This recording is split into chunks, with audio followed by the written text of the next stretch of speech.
السلام علیکم ورحمۃ اللہ وبرکاتہ۔ الحمد للہ رب العالمین والصلاة والسلام علی رسول اللہ وعلی آلہ وصحبہ اجمعین، اما بعد فاعوذ باللہ من الشیطان الرجیم، بسم اللہ الرحمن الرحیم۔ لقد كان لكم في رسول اللہ اسوۃ حسنہ۔ محترم خواتین و حضرات، نبی اکرم صلی اللہ علیہ وسلم کی زندگی تمام امت کے لیے بہترین نمونہ ہے، ہر شخص کے لیے نمونہ ہے۔ اس کی زندگی کا تعلق کسی بھی شعبے سے ہو، کوئی آدمی ٹیچر ہے تو اس کے لیے بھی آپ کی زندگی بہترین نمونہ ہے، اور کوئی فادر ہے، والد ہے، کسی کا باپ ہے، اس کے لیے بھی آپ کی زندگی بہترین نمونہ ہے۔ وہ کسی کا پڑوسی ہے تو بھی ایک بہترین نمونہ ہے، وہ تجارت کرنا چاہتا ہے تو اس کے لیے بھی بہترین نمونہ ہے، وہ ایک جنگی قائد ہے، سپہ سالار ہے، اس کے لیے بھی بہترین نمونہ ہے، وہ کسی علاقے کا فاتح ہے، حاکم بن گیا ہے، اس کے لیے بھی آپ کی زندگی بہترین نمونہ ہے۔ یعنی زندگی کا کوئی شعبہ، کوئی ڈپارٹمنٹ اس سے خالی نہیں ہے۔ ہر شعبے کے لیے، زندگی کے ہر ڈپارٹمنٹ کے لیے آپ کی زندگی بہترین نمونہ ہے۔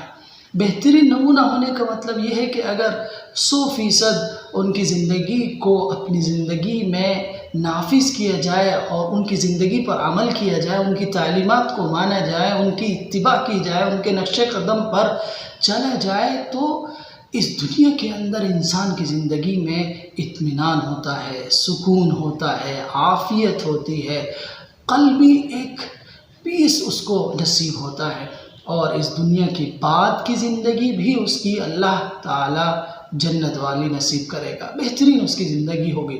رسول اللہ صلی اللہ علیہ وسلم کی زندگی میں بہترین نمونہ موجود ہے، جو چاہے اس سے رہنمائی حاصل کر لے۔ اب جو رہنمائی حاصل کرے گا، جو ہدایات حاصل کرے گا، ان پر ایمان لائے گا اور ان کی ایک ایک ادا کو فالو کرے گا، اتباع کرے گا، تو وہ کامیاب ہوگا، اس دنیا میں بھی کامیاب ہوگا اور آخرت میں بھی کامیاب ہوگا۔ آپ تاجر ہیں، آج اس ویڈیو میں ہم آپ صلی اللہ علیہ وسلم کے اسی پہلو پر گفتگو کریں گے کہ آپ صلی اللہ علیہ وسلم ایک بہترین تاجر تھے، ایک سچے تاجر تھے، ایک امانت دار تاجر تھے۔ کبھی کبھی میں سیرت کی کتابیں پڑھتا ہوں نبی صلی اللہ علیہ وسلم کی زندگی پر، میں یہ سوچتا ہوں کہ نبی صلی اللہ علیہ وسلم کو مکہ کے اندر، قریش کے اندر کیوں مبعوث کیا گیا؟ لوگوں نے بہت سی وجوہات اس کی لکھی ہیں کہ خانہ کعبہ وہاں پر ہے، اس لیے اللہ تعالیٰ نے آخری نبی کو وہاں مبعوث کیا۔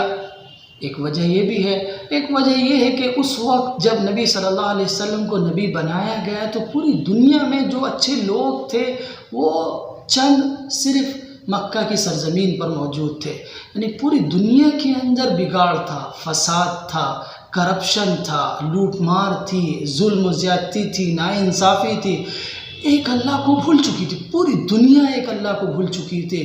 مشرق و مغرب سے لے کر کہیں پر بھی انصاف کا چلن نہیں تھا، ظلم تھا، زیادتی تھی، ایک بڑا چھوٹے کو دباتا تھا، طاقتور کمزور کو ستاتا تھا، یہ حالت تھی۔ صرف سرزمین مکہ میں ایسے لوگ تھے جن کے اندر بہت سی اچھی عادتیں موجود تھیں، وہ مہمان نواز تھے، وہ خانہ کعبہ میں جو لوگ آتے تھے ان کی مدد کرتے تھے، تعاون کرتے تھے، وہ بہادر تھے، غیرت مند تھے، اور بھی بہت سی خوبیاں، جہاں برائیاں تھیں لیکن خوبیاں بھی وہیں پر موجود تھی، اس لیے آخری نبی کو وہاں مبعوث کیا گیا۔ ایک وجہ یہ بتاتے ہیں، لیکن ایک اور وجہ جو سمجھ میں آتی ہے وہ یہ ہے کہ اللہ تعالیٰ نے آخری نبی کو جس خاندان میں پیدا کیا وہ سب تاجر تھے، تاجر قوم تھی، اور بڑی پیمانے پر وہ تجارت کرتے تھے۔ مکہ ایسی وادی تھی جہاں پر کوئی سبزہ نہیں اگتا تھا، بے آب و گیا میدان تھا، چٹیل میدان تھا، پتھروں والی زمین تھی، وہاں پر کھیتی باڑی نہیں ہوتی تھی، تو لوگ تجارت کرتے تھے۔ اس کو قرآن کریم نے بیان بھی کیا ہے لإلاف قریش ایلافہم رحلۃ الشتاء والصیف، یہ بیان کیا اللہ تعالیٰ نے قریش کی کہ وہ تاجر قوم تھی اور موسم گرما اور سرما میں اپنے سامان تجارت کو لے کر دور دراز علاقوں میں جاتے تھے، کبھی شام جاتے تھے، کبھی دوسرے علاقوں میں جاتے تھے۔ تو تاجر جو ہوتا ہے اس کے اندر رزق لینے کی عادت ہوتی ہے، وہ جب کسی چیز کو صحیح طور پر جان لیتا ہے تو بڑا سے بڑا وہ رزق لینے پر آمادہ ہو جاتا ہے، وہ جانتا ہے اس کے اندر نفع کتنا ہونے والا ہے، تو وہ اپنے نفع کی خاطر ساری محنت کرتا ہے، تگ و دو کرتا ہے، اپنے کو لگاتا ہے۔ ایک تاجر کو جب یہ پتہ چلتا ہے کہ یہ سیزن ہے، وہ آنے والا ہے، تو اس کی پہلے سے تیاری کرتا ہے، اس کے لیے رات رات جاگتا ہے، اس کے لیے پلاننگ کرتا ہے، اس کے لیے کوشاں رہتا ہے کہ کیسے اس سیزن کو وہ اچھے سے کما سکے۔ تو جو تاجر ہوتا ہے جب وہ ایک اچھا داعی بنتا ہے، جب وہ ایک اچھا اللہ والا بنتا ہے، جب وہ اچھا دیندار بنتا ہے، جب وہ اللہ کے لیے قربانی دینے کو تیار ہوتا ہے، تو وہ اس دنیا کا بڑا سے بڑا رزق لینے کے لیے تیار ہوتا ہے، آخرت میں کامیاب ہونے کے لیے، آخرت کی فلاح و بہبود کے لیے۔ تو نبی اکرم صلی اللہ علیہ وسلم کا بیک گراؤنڈ ایک تاجرانہ خاندان سے ہے۔ آپ کے چچا ابو طالب ایک بہترین تاجر تھے، اور 12 سال کی عمر میں نبی اکرم صلی اللہ علیہ وسلم ان کے ساتھ ملک شام گئے ہیں، پہلی بار آپ نے ان کے ساتھ سفر کیا ہے۔ تو آپ بچپن سے ہی تجارتی معاملات میں لگے رہتے تھے، جڑے رہتے تھے، جس کی وجہ سے ایک کامیاب تاجر بن گئے تھے آپ، بہترین تاجر بن گئے تھے آپ، اور آپ کی یہ شہرت آس پاس علاقوں میں پھیل گئی تھی، مکہ میں پھیل گئی تھی، اور آپ اسی تجارت میں امانت داری کی وجہ سے، سچائی کی وجہ سے آپ کو لقب مل گیا تھا کہ آپ الصادق الامین ہیں۔ یہ لقب ملا آپ کو، آپ کی سیرت میں، آپ کی اوصاف میں، آپ کی عادات میں امانت داری تھی، سچائی تھی، اور کوئی تجارت کامیاب نہیں ہو سکتی جب تک اس کے اندر سچائی اور امانت داری نہ ہو۔ جب تک یہ چیز نہیں ہوگی کوئی تجارت کامیاب نہیں ہو سکتی، کوئی کام آگے نہیں بڑھ سکتا۔ آج کے دور میں لوگ یہ سمجھتے ہیں کہ ہم جھوٹ بول کر کاروبار چلا لیں گے، ہم جھوٹ بول کر اپنے کاروبار کو آگے بڑھا لیں گے، ہم اپنے کسٹمر کو بیوقوف بنا کر اپنی دکان چلا لیں گے، ہم مال کما لیں گے۔ ان کے ذہن کی یہ ایسی بات ہے جس نے انہیں گمراہ کر دیا ہے۔ لوگ یہ سمجھتے بغیر جھوٹ کے کاروبار نہیں ہوگا، بغیر کسی خلط ملط کے، بغیر دھوکہ دیے ہوئے ہم آگے نہیں بڑھ سکتے، تجارت آگے نہیں بڑھا سکتے، بزنس کو ہم فروغ نہیں دے سکتے۔ یہ سراسر غلط ہے۔ اس دنیا کا نظام سچائی پر چل رہا ہے، امانت داری پر چل رہا ہے، اور جس دن اس دنیا سے سچائی اٹھ جائے گی، امانت داری اٹھ جائے گی، یہ دنیا ہی سمجھیے ختم ہو جائے گی۔ اگر سچائی نہ ہو، امانت داری نہ ہو، کوئی آگے نہیں بڑھ سکتا۔ آپ بتائیے کیا آپ پسند کرتے ہیں کہ آپ کو کوئی دھوکہ دے دے؟ آپ پسند کرتے ہیں کہ آپ کو کوئی آپ کے معاملے میں خیانت کر دے؟ آپ تو پسند نہیں کرتے۔ آپ ہمیشہ وہاں سے خریدنا چاہتے ہیں جو سچا ہو، امانت دار ہو، صحیح سامان دے، اس سے آپ خریدنا پسند کرتے ہیں۔ تو آپ نے اپنے ذہن میں کیسے بنا لیا کہ جب ہم کسی کو بیچیں تو ہم اس کے ساتھ دھوکہ دیں، بیوقوف بنائیں؟ تو تجارت سچائی پر ہوتی ہے، امانت داری پر ہوتی ہے، تو وہ تجارت آگے بڑھتی ہے، اس میں فائدہ ہوتا ہے، اللہ کی مدد آتی ہے۔ تو نبی صلی اللہ علیہ وسلم کی زندگی کا یہ تجارتی پہلو بھی بہت اہم ہے۔ ہم اہل ایمان نے نبی اکرم صلی اللہ علیہ وسلم کی زندگی کا یہ خوبصورت پہلو بالکل یہ سمجھیے بھلا دیا ہے۔ یہ وجہ اس کی ہے کہ ہم نے تجارت کو دنیا سے جوڑ دیا۔ ہم یہ سمجھتے ہیں کہ تجارت کرنا دنیا داری ہے اور آخرت کو بھلا دیتے ہیں، تو یہ کسی طرح صحیح نہیں ہے۔ دنیا میں رہتے ہوئے ہمیں تجارت کرنا ہے، اور وہ تجارت کرنا ہے جس کی بنیاد سچائی پر ہے، جس کی بنیاد امانت داری پر ہے۔ اور لوگوں نے تجارت کو دنیا سے جوڑا تو بہت سے بیچارے دیندار، سمجھدار اور صحیح اللہ والے لوگ اپنی تجارت ختم کر بیٹھے اور مارکیٹ سے غائب ہو گئے۔ اب وہ لوگ آ گئے ہیں تجارت میں جو نہ امانت دار ہیں، نہ سچے ہیں، نہ دیندار ہیں، وہ تجارت کر رہے ہیں۔ تو اس سے کیا ہو رہا ہے؟ دین بدنام ہو رہا ہے۔ جو سچے لوگ تھے، اچھے لوگ تھے، وہ دکانوں سے غائب ہو گئے، انہوں نے کاروبار چھوڑ دیا اپنے، کہ کاروبار تو ایک دنیا کا کام ہے، دنیا داری ہے، ہم لوگ یہی سمجھتے ہیں کہ تجارت دنیا داری ہے، ہرگز نہیں۔ اسلام کا مطلوب ہے تجارت کرنا، اسلامی تجارت کرنا، سچائی کے ساتھ تجارت کرنا، امانت داری کے ساتھ تجارت کرنا اسلام کا محبوب عمل ہے۔ اس لیے کہ اگر آپ تاجر نہیں بنیں گے، تجارت نہیں کریں گے تو آپ زکوٰۃ کیسے دیں گے؟ آپ حج کیسے کریں گے؟ آپ غریب مسکین کی مدد کیسے کریں گے؟ آپ رفاہی کام کیسے کریں گے؟ لوگوں کے سامنے آپ لوگوں کی مدد کیسے کریں گے؟ ہاسپٹلز کیسے بنائیں گے؟ ڈاکٹرز کو کیسے ہائر کریں گے؟ اچھے رفاہی کام کیسے کریں گے؟ خدمت خلق کا کام کیسے انجام دیں گے جب آپ تاجر نہیں ہوں گے، آپ کے پاس حلال کمائی نہیں ہوگی؟ حلال کمائی پر اللہ تعالیٰ برکت دیتا ہے، حلال کمائی پر اللہ تعالیٰ کی نصرت ہوتی ہے، حلال کمائی پر اللہ تعالیٰ اس دنیا میں بھی نیک نامی کا ذریعہ بناتا ہے، اور آخرت میں بھی اللہ تعالیٰ انبیاء کے ساتھ، صدیقین کے ساتھ، شہداء کے ساتھ اس امانت دار تاجر کو کھڑا کرے گا۔ دیکھیں نبی اکرم صلی اللہ علیہ وسلم نے فرمایا التاجر الصدوق مع النبیین والصدیقین والشہداء والصالحین، سچائی اور امانت داری سے تجارت کرنے والا کل قیامت میں انبیاء کے ساتھ ہوگا، شہداء کے ساتھ ہوگا، نیک لوگوں کے ساتھ ہوگا۔ یہ بشارت دی نبی صلی اللہ علیہ وسلم نے۔ تو تجارت کو معمولی نہ سمجھیں، اس کو حقیر نہ سمجھیں، ہر جائز پیشہ تجارت عبادت ہے، اللہ کے محبوب عمل ہے۔ نبی اکرم صلی اللہ علیہ وسلم سے پوچھا گیا کہ بہترین کمائی کیا ہے؟ تو آپ صلی اللہ علیہ وسلم نے فرمایا کہ بہترین کمائی وہ ہے جو آدمی اپنے ہاتھ سے کماتا ہے، رزق حلال بہترین عبادت ہے، بہترین کمائی ہے۔ اور نبی صلی اللہ علیہ وسلم بنفس نفیس اس کے اندر شریک ہوئے ہیں۔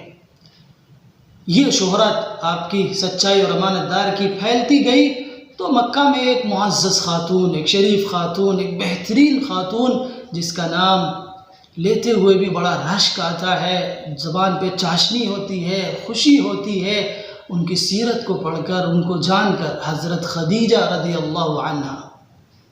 وہ 2 مرتبہ بیوہ ہو چکی تھی، لیکن بہترین خاتون اور بہترین تاجرہ تھی وہ، اور مکہ میں طاہرہ کے لقب سے مشہور تھی۔ اپنا مال دوسرے لوگوں کو دے کر تجارتیں کرتی تھی، مال اپنا دوسرے ملکوں کو میں بھیجتی تھی۔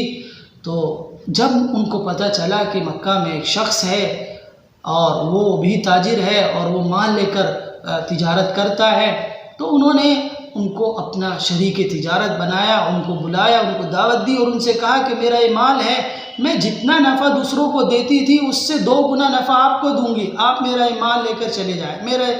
یعنی گویا آپ نے بے مضاربت کی ان سے، یعنی مال حضرت خدیجہ کا تھا اور محنت رسول اللہ صلی اللہ علیہ وسلم کی تھی، اور نفع انہوں نے طے کیا کہ 2 گنا ہم آپ کو نفع دیں گے۔ چنانچہ آپ صلی اللہ علیہ وسلم کی عمر 23 سال یا 24 سال، آپ ان کا مال تجارت لے کر ملک شام گئے۔ حضرت خدیجہ رضی اللہ عنہا نے اپنا ایک غلام میسرہ بھی ان کے ساتھ کر دیا تھا، وہ گئے ملک شام تجارت کی، اور آپ کی امانت داری اور سچائی سے تجارت کو کئی گنا نفع ہوا، اور وہ آپ کو واچ کرتے تھے، دیکھتے تھے کہ آپ کی عادات، صفات، آپ کا چال چلن، آپ کا سلوک کیسا ہے۔ تو آپ کو انہوں نے بہترین انسان پایا، بہترین تاجر پایا، اچھے اخلاق والا پایا۔ تو جب آپ ملک شام سے واپس آئے ہیں اور آپ نے حضرت خدیجہ رضی اللہ عنہا کو ان کا سامان اور ان کی قیمت جو اس وقت ہوئی تھی، جو ان کو نفع ہوا تھا، وہ واپس لا کر دے دیا آپ نے۔ تو حضرت خدیجہ نے میسرہ سے معلوم کیا کہ کیسے انسان ہے، کس طرح کی تجارت ہوئی، تو انہوں نے پوری تفصیل کے ساتھ آپ کو بتایا کہ یہ بہت امانت دار ہیں، بہت ایماندار ہیں، بڑے سچے ہیں، بڑے اچھے ہیں، اور نہایت پاکیزہ ذہن کے مالک ہیں، نہایت خدمت گزار انسان ہیں اور با اخلاق کردار کے حامل ہیں۔ حضرت خدیجہ نے ان کی زبانی یہ سنا تو اس کے بعد حضرت خدیجہ نے آپ صلی اللہ علیہ وسلم کے یہاں نکاح کا پیغام بھیجا۔ آپ نے اپنے خاندان میں مشورہ کیا اور حضرت حمزہ نے آپ صلی اللہ علیہ وسلم کے نکاح کی کارروائی کو مکمل کیا، اور آپ صلی اللہ علیہ وسلم کا حضرت خدیجہ سے نکاح ہو گیا۔ آپ صلی اللہ علیہ وسلم کی عمر نبی اکرم صلی اللہ علیہ وسلم کا نکاح حضرت خدیجہ سے ہوا۔ حضرت خدیجہ رضی اللہ عنہا کی عمر 40 سال تھی اور نبی اکرم صلی اللہ علیہ وسلم کی عمر 25 سال تھی۔ تو یہ امانت داری اور دیانتداری اور سچائی کا دیکھیے نتیجہ نکلا کہ تجارت میں کئی گنا نفع ہوا۔ آپ کی سچائی اور امانت داری کو دیکھ کر حضرت خدیجہ، جن کے پاس اس وقت کے مکہ کے بڑے بڑے لوگوں کے پیغام نکاح آ چکے تھے، لیکن انہوں نے شادی کرنے سے انکار کر دیا تھا کہ اب نکاح نہیں کرنا ہے۔ لیکن جب نبی صلی اللہ علیہ وسلم کی عادات، یہ اطوار، یہ سلیقہ اور یہ حسن کردار دیکھا، یہ سچائی اور امانت داری دیکھی، خود کو پیش کر دیا کہ آپ نکاح کر لیں۔ تو سچائی اور امانت داری سے کتنے فائدے ہوتے ہیں، ہم نے سوچ لیا ہے کہ جب تک کاروبار میں جھوٹ نہ ہو، ملاوٹ نہ ہو اور طرح کی اس کے اندر جھوٹ کی آمیزش نہ ہو، تجارت نہیں چلتی۔ ہمارا ذہنوں کا ایک خام خیال ہے، اس سے کوئی نتیجہ اخذ ہونے والا نہیں ہے۔ نبی اکرم صلی اللہ علیہ وسلم کی امانت داری اور سچائی عملی بھی تھی اور زبان سے بھی آپ لوگوں کو بتاتے تھے کہ آپ اچھے تاجر بنیں، ایماندار تاجر بنیں۔ آپ نے خود فرمایا کہ من غش فلیس منا، جو دھوکہ دے وہ اس کا تعلق ہم سے نہیں۔ اسی طرح آپ صلی اللہ علیہ وسلم نے تجارت کی اہمیت کو بتایا ہے، مختلف احادیث کے ذریعے سے بتایا ہے، اپنے لوگوں کے درمیان چل چل کر آپ نے بتایا ہے کہ تجارت کو سچائی اور امانت داری پر کیا جائے تو اللہ کے یہاں اس کا کیا مقام اور مرتبہ ہوتا ہے اور دنیا کے اندر بھی اس کی نیک نامی کا ذریعہ ہوتا ہے۔ تو نبی اکرم صلی اللہ علیہ وسلم کی زندگی کے اس واقعے سے کہ آپ تاجر تھے، لیکن سچے تاجر تھے، اچھے تاجر تھے، امانت دار تاجر تھے، جس کی وجہ سے آپ کی تجارت فروغ پاتی تھی، نفع زیادہ ہوتا تھا، لوگ آپ سے تجارت کرنا پسند کرتے تھے۔ آپ نبی بنائے جانے سے پہلے بھی سچے تھے اور نبی بنائے جانے کے بعد بھی سچے تھے۔ آپ کی زندگی نبوت سے پہلے کی بھی ہمارے لیے بہترین نمونہ ہے اور اس میں سبق ہے اور ہمارے لیے اس کے اندر پیغام ہے، اور نبوت کے بعد کی زندگی بھی ہمارے لیے نمونہ اور آئیڈیل ہے۔ تو ہم بھی اسی طور پر تجارت کو فروغ دیں اپنی اور تجارت کریں۔ اہل ایمان کی ذمہ داری ہے کہ وہ تجارت کرنا سکھائیں، خود تاجر ہوں گے تب وہ سکھا پائیں گے نا کہ تجارت کس کو کہتے ہیں۔ دیکھو تجارت ایسے ہوتی ہے، دیکھو کاروبار ایسے کیا جاتا ہے۔ تو تجارت کے بنیادی اصول ہے کہ امانت ہو، سچائی ہو، دیانتداری ہو۔ جھوٹ جو لوگ بولتے ہیں، جو باطونی ہوتے ہیں اور جن کے مال میں جان نہیں ہوتی، جن کا مال اچھا نہیں ہوتا، لوگ ان کی دکان پر نہیں جاتے، ان سے کاروبار نہیں کرتے۔ دیکھیے تجارت کے 4 بنیادی اصول ہیں، 4 بنیادی باتیں ہیں، جو ان پر عمل کرے گا اللہ کی مدد اس کے ساتھ ہوتی ہے۔ نمبر 1، دکان اچھی ہو، صاف ستھری ہو۔ نمبر 2، زبان سچی ہو۔ نمبر 3، سامان اچھا ہو۔ نمبر 4، پابندی ہو اس کے اندر، وقت پر دکان کھلے اور وقت پر بند ہو۔ یہ نہیں ہو آج کھول لی اور 4 دن بند کر دیا آپ نے دکان، جب گراہک آیا دکان بند ملی اس کو تو آپ کی تجارت فروغ نہیں پائے گی، اور پھر آپ کہیں گے ہمارے نصیب میں تو یہی تھا۔ ایسا کہنا غلط ہے۔ ہم نے اپنی تجارت میں وہ اصول اور ضابطے نہیں اپنائے جو اسلام نے ہمیں دیے ہیں۔ اگر ہم وہ اصول ضابطے اپناتے ہیں تو یقیناً اللہ کی مدد ہوتی ہے، اللہ کی طرف سے تعاون ہوتا ہے اور ایک اچھی شہرت ہوتی ہے، ایک اچھا نام ہوتا ہے۔ لوگ دور دراز سے اس لیے آتے ہیں کہ اس کے مال اچھا ملتا ہے، اس کی دکان اچھی ہے، اس کے ریٹس اچھے ہوتے ہیں، اس کی چیز اچھی ہوتی ہے، وہ آدمی با اخلاق ہے، وہ آدمی زبان اچھی بولتا ہے، وہ آدمی سلیقے کا ہے، موسٹ ویلکم کرتا ہے۔ اور اگر آپ کی دکان اچھی ہے، آپ کا سامان اچھا ہے، آپ پابندی وقت بھی کرتے ہیں لیکن زبان اچھی استعمال نہیں کرتے، بولتے آپ اچھے نہیں ہیں، کسٹمر سے اچھی طرح بات نہیں کرتے آپ، تو وہ کسٹمر آپ کی دکان پر نہیں آئے گا۔ اسی طرح آپ بولتے بہت اچھا ہے لیکن سامان آپ کا اچھا نہیں ہے تو ایک کسٹمر کیا کہے گا، بتونی آدمی ہے، بولتا بہت ہے اور سامان خراب دیتا ہے، کوئی نہیں آئے گا آپ کی دکان پر۔ آپ کی دکان آپ کا سامان اچھا ہے، آپ کی زبان اچھی ہے لیکن دکان اچھی نہیں ہے، آپ کی گندگی رہتی ہے، صاف صفائی نہیں ہے اس کے اندر، تو بھی اچھا کسٹمر، بہترین کسٹمر، ایک اچھے ذہن کے رکھنے والا انسان آپ کی دکان پر نہیں آئے گا۔ اسی طرح آپ کی دکان اچھی ہے، آپ کا سامان اچھا ہے، آپ کی زبان اچھی ہے لیکن آپ وقت کے ساتھ دکان نہیں کھولتے ہیں، وقت پر دکان بند نہیں کرتے، آپ من مرضی کی دکان کھولتے ہیں، جب چاہتے ہیں دکان کھول لیتے ہیں اور جب چاہتے بند کر دیتے ہیں، تو اس سے بھی آپ کے کسٹمر ٹوٹ جائیں گے، آپ کی دکان پر گراہک نہیں آئیں گے۔ تو یہ اسلام کے بنیادی اصول ہیں، ضابطے ہیں، ان پر جب ہم عمل کریں گے دیکھیں گے ہماری تجارت فروغ پائے گی۔ اور یہ نبی اکرم صلی اللہ علیہ وسلم کے یہ جو واقعات ہم نے سنے ہیں، آپ دیکھیں آپ کی شہرت کس اعتبار سے تھی، آپ کی پہچان کس اعتبار سے تھی کہ آپ سچے ہیں، آپ امانت دار ہیں۔ ہمیں بھی اس وقت اس چیز کی ضرورت ہے کہ ہم اہل ایمان کی پہچان ہو کہ ہم سچے ہیں، ہم اچھے ہیں، ہم امانت دار ہیں، ہم خیانت نہیں کرتے، ہم دھوکہ نہیں دیتے، ہم بیوقوف نہیں بناتے، ہم جھوٹ نہیں بولتے۔ یہ اگر ہماری پہچان ہوگی تو آپ دیکھیں گے اس کے ذریعے سے ہم دعوت کا کتنا بڑا کام کر سکتے ہیں، ہم اللہ کا پیغام بندوں تک پہنچا سکتے ہیں۔ اگر ہمارے اندر یہ دو صفت موجود ہوں گی، اگر سچائی اور امانت داری ہمارے اندر نہیں ہے تو ہم دین کا کام نہیں کر سکتے، اللہ کا پیغام نہیں پہنچا سکتے اور اسلام کی تعلیمات کو دوسروں تک منتقل نہیں کر سکتے۔ ہم منتقل اسی وقت کریں گے جب ہمارے بیہیویئر سے، ہمارے طرز زندگی سے، ہمارے عمل سے لوگوں کو یہ معلوم ہو کہ یہ آدمی اچھا ہے، سچا ہے، امانت دار ہے، تو آپ دیکھیں گے وہ آپ کی بات سننا چاہے گا، آپ کے پیغام کو قبول کرنا چاہے گا، آپ کے مذہب کو قبول کرنا چاہے گا، آپ کے دین میں آنا چاہے گا، آپ کے انہی اوصاف حمیدہ کو دیکھ کر۔ اللہ تعالی ہم سب کو عمل کرنے کی توفیق عطا فرمائے۔ وآخر دعوانا ان الحمد للہ رب العالمین۔